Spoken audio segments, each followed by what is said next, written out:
नमस्कार मित्रांनो, BA second इयरच्या सर्व विद्यार्थ्यांचं मी स्वागत करतो.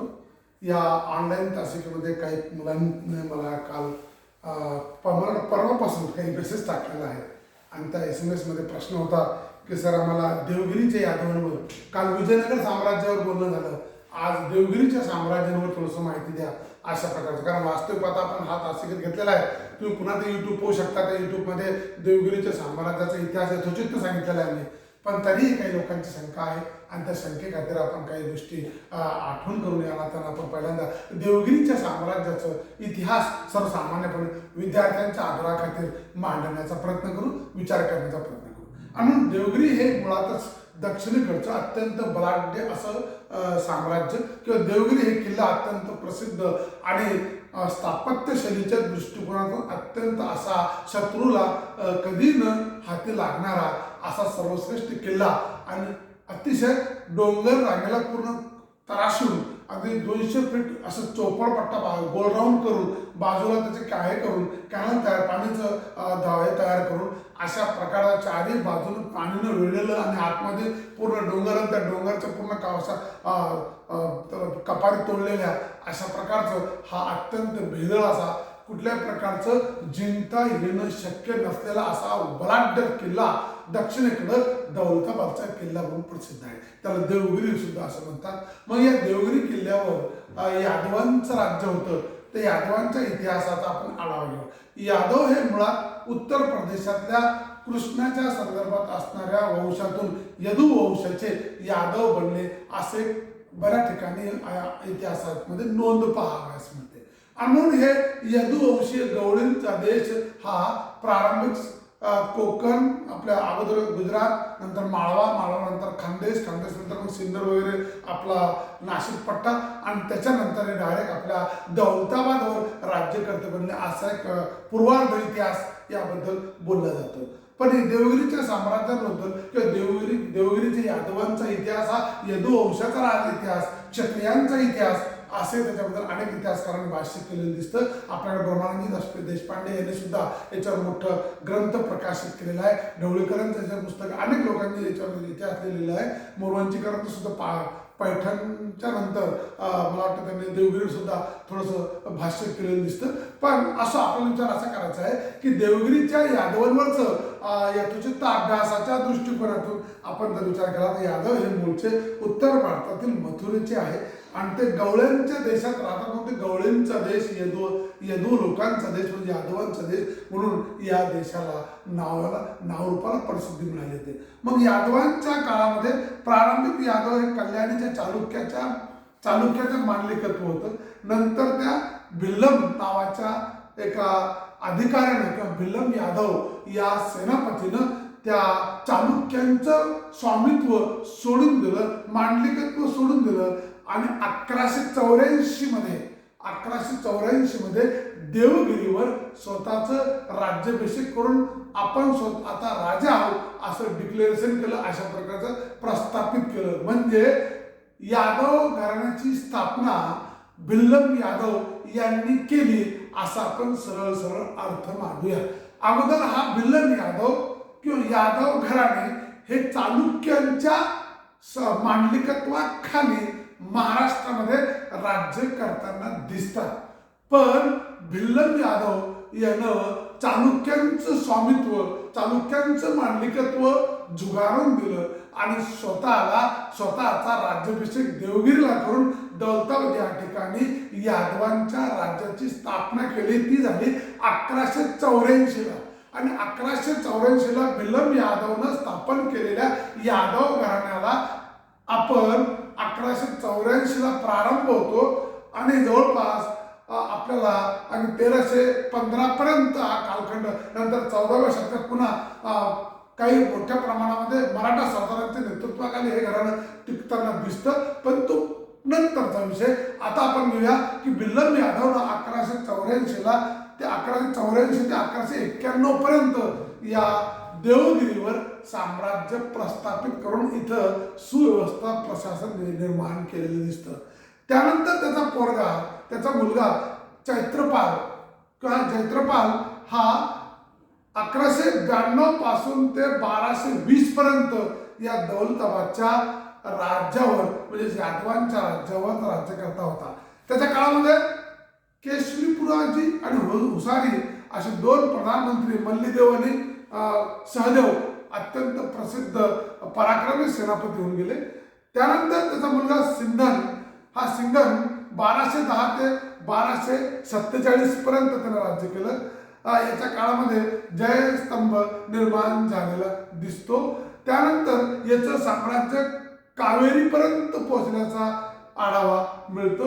त्यानंतर सिंघन नंतर कृष्ण पहिला हा 1247 ते 1260 पर्यंत पराक्रमी राजा म्हणून शिल्हारांचा पराभव करणारा आणि चालुक्यांवर स्वारी करून त्यांना आपल्या ताब्यात घेणारा असा हा सर्वश्रेष्ठ कृष्ण राजा या यादव कुळामध्ये होऊन गेलेला दिसतो.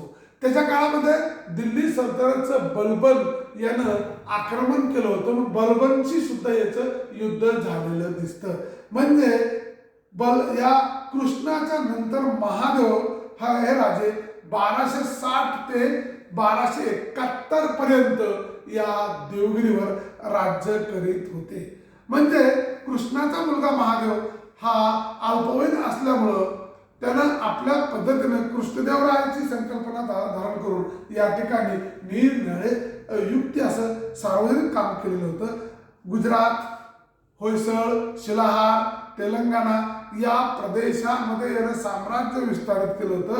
म्हणून या महादेव यादवांच्या काळामध्ये यांचा जो सरसेनापती होता अतिशय प्रात्कंड असा प्राच्य विद्या विघोषित म्हणण्यापेक्षा पंडित म्हणूया आपण, तो हेमाद्री पंथ होता की त्या हेमाद्री पंथाची असीम श्रद्धा ही शंभू महादेवावर होती.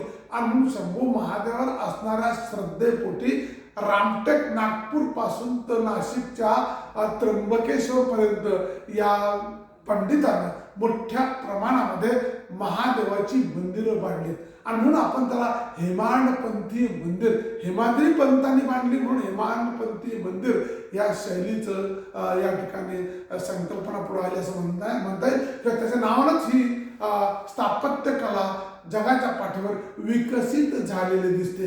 म्हणजे मी तुम्हाला या ठिकाणी सांगू इच्छितो की भिल्लम यादवनं 1184 ला हे राज्य स्थापन केलं. अगोदर ते चालुक्यांचे मांडलिकत्व होतं, पण 1184 ला भिल्लमनं पहिल्यांदा हे राज्य स्थापन केलं आणि तिथून पुढे यादवांचं राज्य या देशामध्ये देवगिरीवर चमकायला लागलं.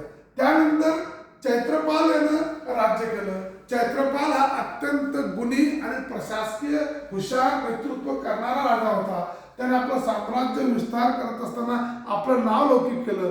त्याच्या काळामध्ये मल्लदेव आणि सहदेव असे दोन शूरवीर सेनापती होऊन गेले की ज्यांनी त्या काळामध्ये या यादव साम्राज्याचा साम्राज्य विस्तार केलेला दिसतो.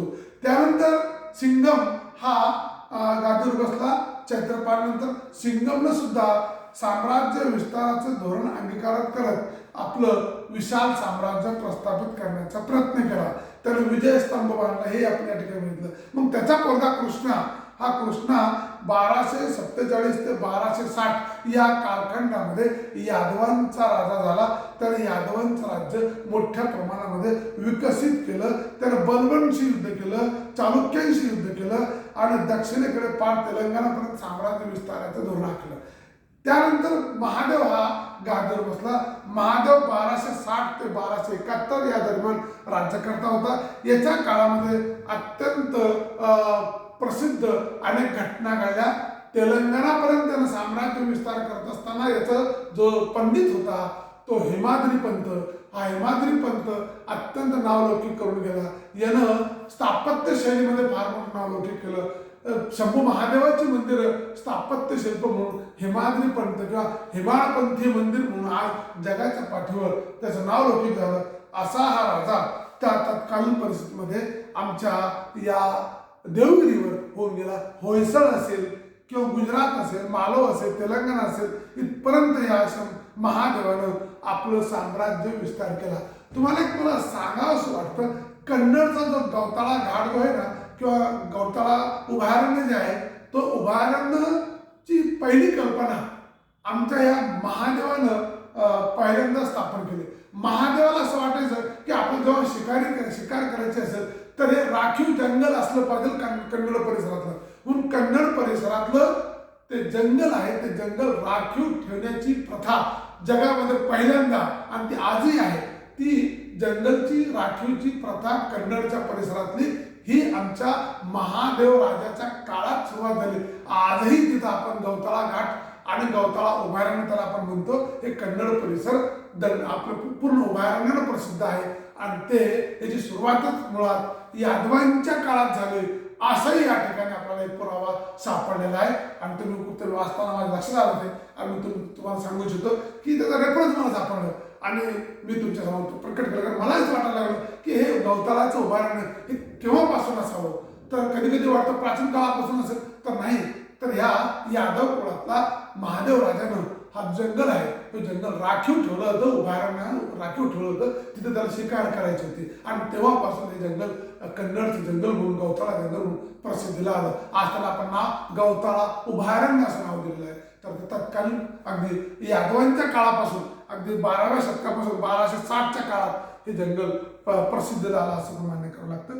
त्यानंतर रामदेवराय हा गादीवर बसला. रामदेवराय महादेवाच्या मृत्यूनंतर गादीवर बसल्यानंतर याचं साम्राज्य विशाल मोठं स्वरूप होतं, आणि त्यानं यादवांचं एक सामर्थ्यशाली विशाल साम्राज्य प्रस्थापित करून नंदनवन फुलवलं होतं. म्हणून या ठिकाणी सोन्याची चिडिया वाहत असं बोललं जातं. याचा अर्थ असा की बिलोरी साम्राज्य बनवण्याचं काम आमच्या या रामदेवरायांनी केलेलं होतं. रामदेवरायांनी 1279 पासून ते 1308 पर्यंत 9 पर्यंत साम्राज्य केलेलं दिसतं. आणि त्याच्या काळामध्ये या देशाची म्हणजे यादवांची माहिती अनेक देशांमध्ये, अनेक प्रदेशांमध्ये पोहोचली होती. म्हणून यांनी आंतरराष्ट्रीय व्यापाराला प्रोत्साहन दिलं होतं. आंतरराष्ट्रीय व्यापार करत असताना यांनी इतर चलन व्यवस्थेत बदल केला होता.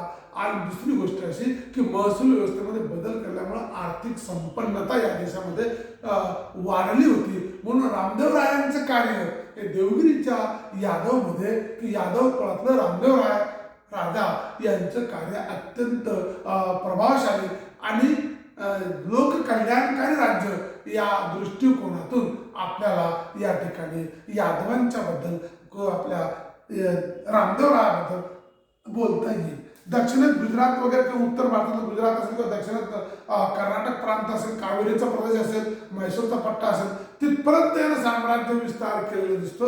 म्हणून अत्यंत वैभव संपन्न असा राजा रामदेवराय या दौलताबादच्या साम्राज्यामध्ये होऊन गेला.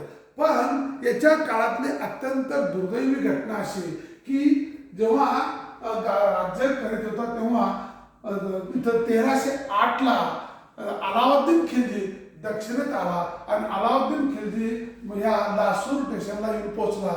तेव्हा लासूरचा जो पाटील होता तो कृष्णाजी पाटील, त्या कान्होजी पाटील किंवा कृष्णाजी पाटील यानं यादवांकडं, रामदेवरायांकडे निरोप पाठवला की शत्रू पक्ष माझ्या घरात येऊन पोहोचलेला आहे, माझ्या गावात येऊन पोहोचलेला आहे, उद्या अचानक तुमच्यावर हल्ला होऊ शकतो. म्हणून सुरक्षिततेच्या दृष्टिकोनातून तुम्ही तुमची राजधानीची तयारी करा आणि काही सैन्य माझ्या सोबतीला पाठवा, म्हणजे मी काय करेल की त्यांना प्रतिकार करेल.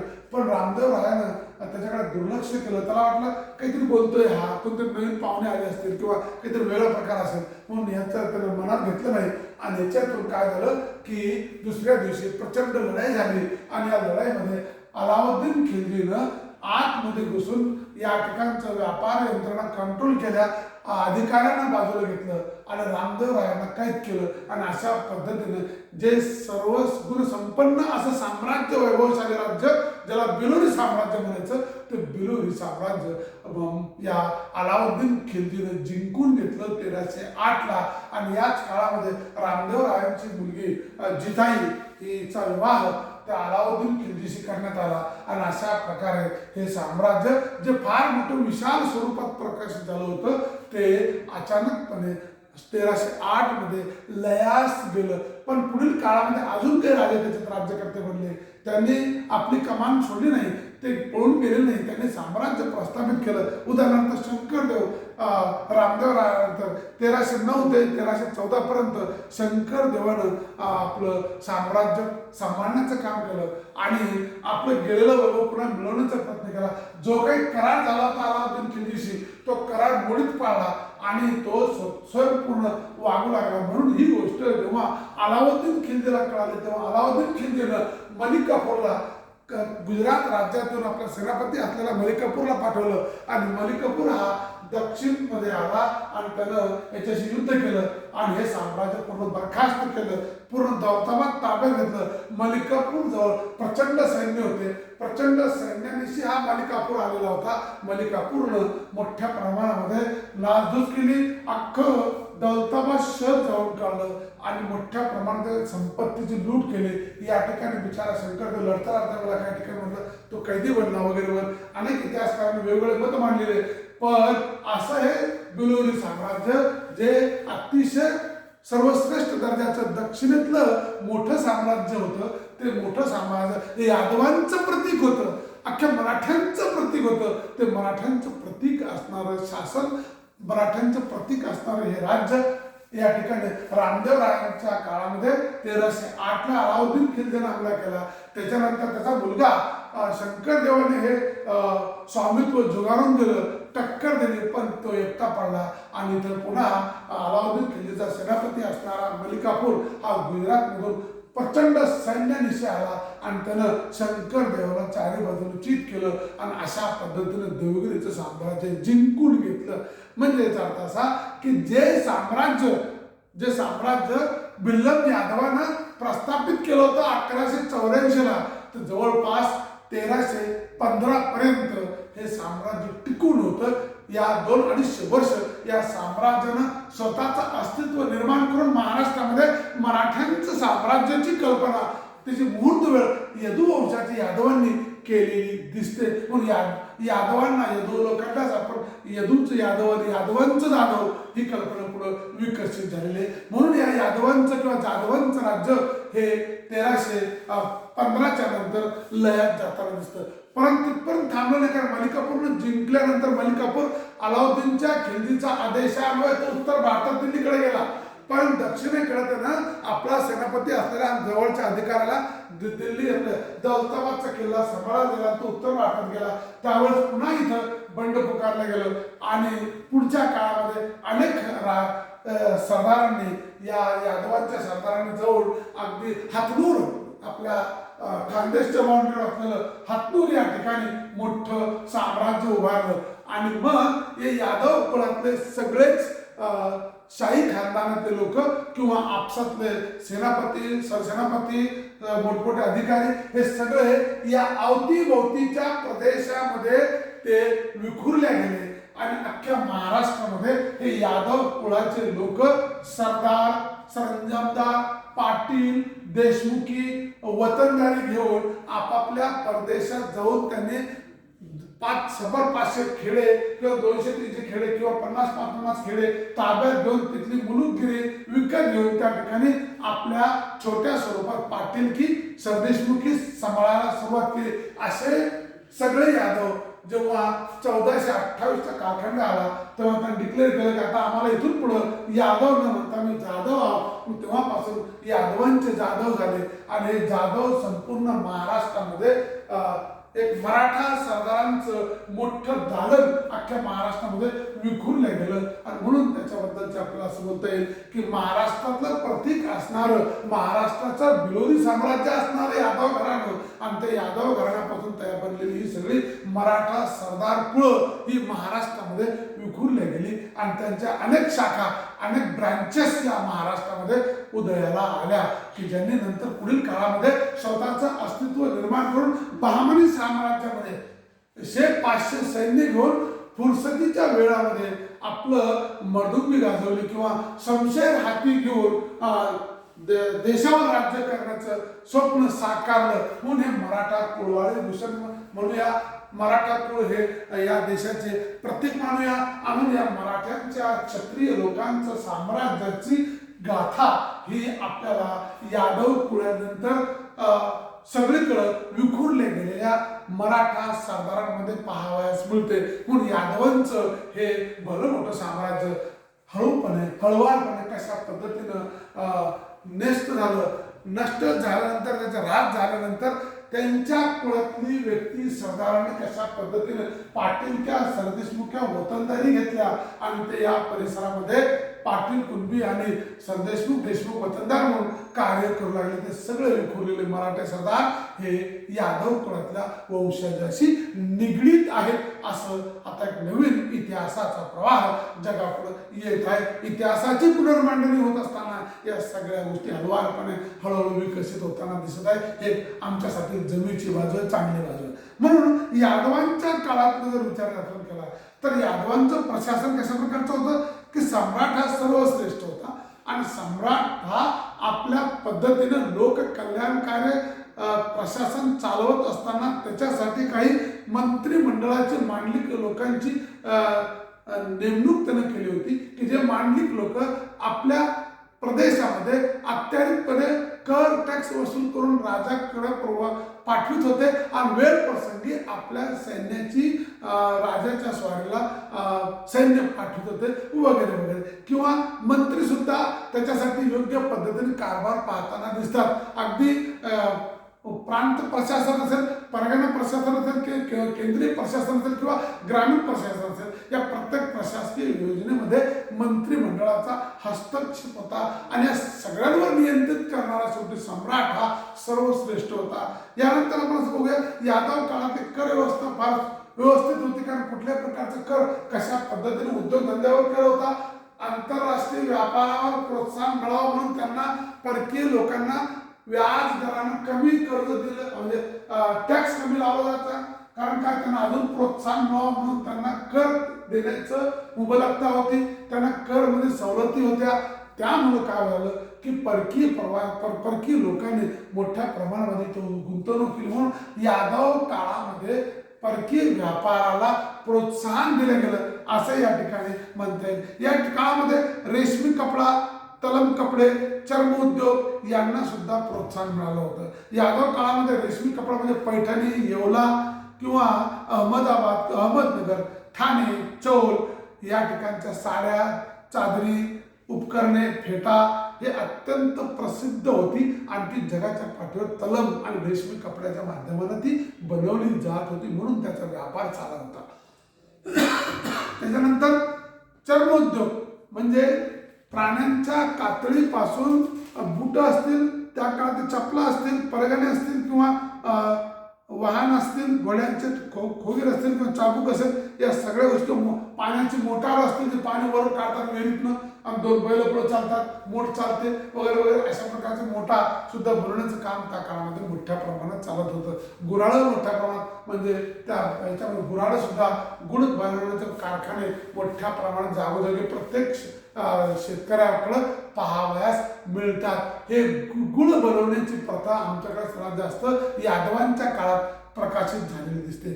सुतार काम, लोहार काम हे सुद्धा अत्यंत प्रसिद्ध या देशामध्ये चालत होते, कारण यांनी सुद्धा आपल्या वैशिष्ट्यपूर्ण सुतार म्हणजे शेतीला लागणाऱ्या वस्तू, घराला लागणाऱ्या वस्तू आणि प्रशासकीय इमारतीसाठी लागणाऱ्या वस्तू लाकडांपासून कशा पद्धतीने बनवायचा याच्यावर मोठ्या प्रमाणे उत्पादन होत होतं आणि हे उत्पादन राष्ट्रीय आंतरराष्ट्रीय बाजारपेठेमध्ये विकला जात होता. म्हणजे याचा अर्थ असा की यादवांनी एक तर टॅक्स मध्ये सवलती देऊन कर वसुली केली, महसूल व्यवस्थापन केली.